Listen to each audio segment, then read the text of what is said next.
Mayor Arya Rajendran Yadu എന്ന ഞരമ്പ് രോഗിയായിട്ടുള്ള ഒരു ഡ്രൈവർ അപകടകരമായ രീതിയിൽ വാഹനം ഓടിച്ചതിനെ തുടർന്ന് തടഞ്ഞു നിർത്തിയ ആ ദിവസം ഓർമ്മയുണ്ടോ? എന്തൊക്കെ നരേഷനാണ്, അല്ലെങ്കിൽ ആ ഞരമ്പ് രോഗിയെ ന്യായീകരിക്കാൻ വേണ്ടി ചമച്ച കഥകൾ ഓർമ്മയില്ലേ? ഒരു ഡ്രൈവറുടെ ബുദ്ധിമുട്ട്, ആ വണ്ടിയിലെ യാത്രക്കാരുടെ അവകാശം, അവർക്ക് സമയത്ത് എത്താൻ കഴിഞ്ഞില്ല, അവരുടെ യാത്ര ചെയ്യാനുള്ള അവകാശത്തെയെല്ലാം മേയർ തടഞ്ഞു. നിങ്ങൾ കേട്ടില്ലേ? ആ ഡ്രൈവറോടും ആ യാത്രക്കാരുടെ അവകാശത്തെക്കുറിച്ചെല്ലാം വിങ്ങിപ്പൊട്ടി ക്യാമറകൾക്ക് മുന്നിൽ അഭിനയിച്ച് തകർത്ത അതേ കോൺഗ്രസ്സുകാരും ലീഗന്മാരും ചേർന്നു ഇന്ന് കോഴിക്കോട് ഒരു പ്രൈവറ്റ് ബസ്സിനോട് കാണിച്ച തോന്നിയാസം ഒന്ന് കണ്ടേ.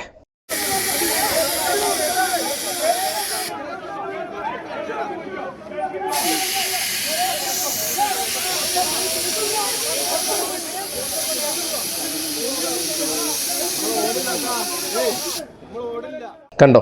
രാവിലെ വീടുകളിൽ നിന്ന് ഓരോ ആവശ്യങ്ങൾ. കാര്യം ഈ ഹർത്താൽ നടത്തണവന്മാർക്ക് പ്രത്യേകിച്ച് ആവശ്യമൊന്നുമില്ലല്ലോ. ഒരു ബാങ്ക് തെരഞ്ഞെടുപ്പ് നടത്തുക, കോൺഗ്രസിനകത്തുള്ളവർ തന്നെ കാലുവാരി തോപ്പിക്കുക, എന്നിട്ട് ഒരു തെരഞ്ഞെടുപ്പ് പാലക്കാട് നടക്കുന്നത് കൊണ്ട് അതിൻ്റെ രാഷ്ട്രീയ നാടകമായിട്ട് ഹർത്താൽ.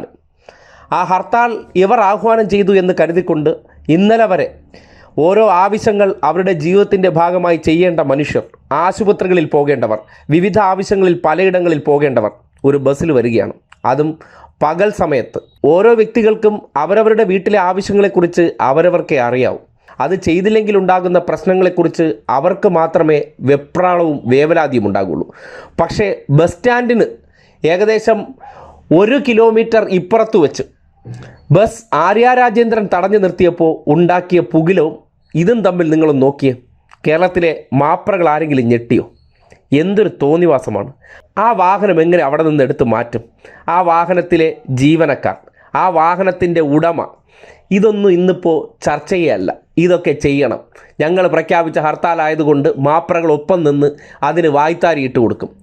ഇന്നത്തെ കാലഘട്ടത്തിൽ ഈ ഹർത്താൽ തോന്നിവാസം എന്ന് പറയുന്നത് അത് വേണ്ട എന്നല്ല, പക്ഷേ അനാവശ്യമായിട്ട് ജനങ്ങളെ ബുദ്ധിമുട്ടിക്കുന്ന ഹർത്താൽ നടത്തിയതിന് ശേഷം അതിനെ ന്യായീകരിക്കുന്നവർ ഇന്നലെ ഞരമ്പൻ യദുവിന് വേണ്ടി ഏത് രീതിയിലാണ് വായ്ത്താരിയിട്ടതെന്ന് നിങ്ങൾ ചിന്തിച്ചു നോക്കൂ.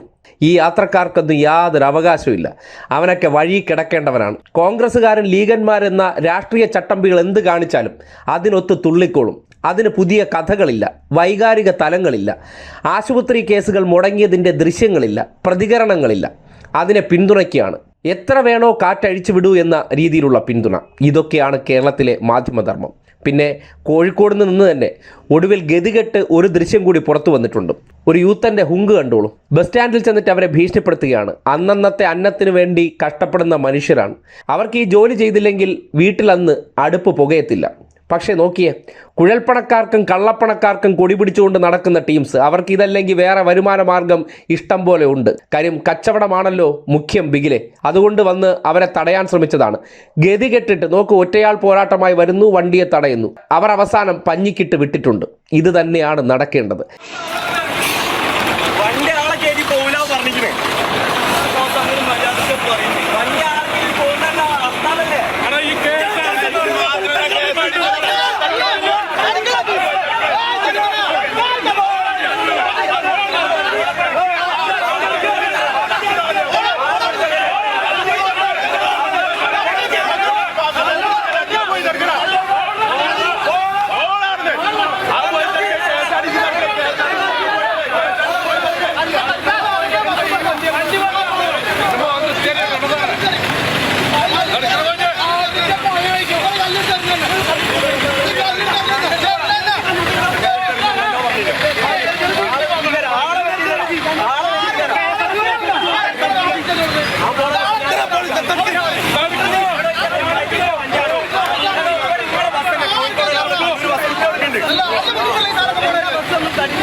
ഏതെങ്കിലും ഇടതുപക്ഷത്തിൻ്റെ ഹർത്താലിൻ്റെ അന്നാണ് ഈ പ്രതിഷേധവും സമരവും ഒക്കെ നടന്നിരുന്നെങ്കിൽ വലിയ വാർത്താ പ്രാധാന്യം നേടിയേനെ. പക്ഷേ നിർഭാഗ്യവശാൽ മാപ്രകളുടെ വേണ്ടപ്പെട്ടവർ നടത്തുന്ന പ്രതിഷേധ സമരവും ഹർത്താലെല്ലാം അനുഭവിക്കേണ്ടവരാണ്. അന്ന് അവകാശങ്ങളില്ല, ബുദ്ധിമുട്ടുകളില്ല. അതൊക്കെ സ്വാഭാവിക നടപടിക്രമം എന്നുള്ള രീതിയിൽ പൊതിഞ്ഞു പിടിക്കുന്ന ഈ മാധ്യമ പ്രവർത്തനത്തെക്കുറിച്ച് ആര്യ രാജേന്ദ്രൻ യദുവിൻ്റെ വാഹനം കുറച്ച് സമയത്തേക്ക് തടഞ്ഞു നിർത്തി ചോദ്യം ചെയ്തതിനെ ഏത് രീതിയിലാണ് വക്രീകരിച്ചതെന്ന് ഇന്ന് നിങ്ങൾ ആലോചിച്ച് നോക്കൂ. ആ ഒരു വിഷയവുമായി ബന്ധപ്പെട്ട് അതുപോലത്തെ ഒരു ബസ് കാറ്റഴിച്ച് വിടുന്നൊരു സന്ദർഭം അതൊരു കോൺഗ്രസ്സുകാരനായതുകൊണ്ട് സ്വാഭാവിക പ്രക്രിയയായി മാറുന്ന ഒരു രീതി എന്താണെന്ന് ഒന്ന് നിങ്ങളെ ബോധ്യപ്പെടുത്താൻ വേണ്ടിയാണ് തുറന്ന് കാണിച്ചത്.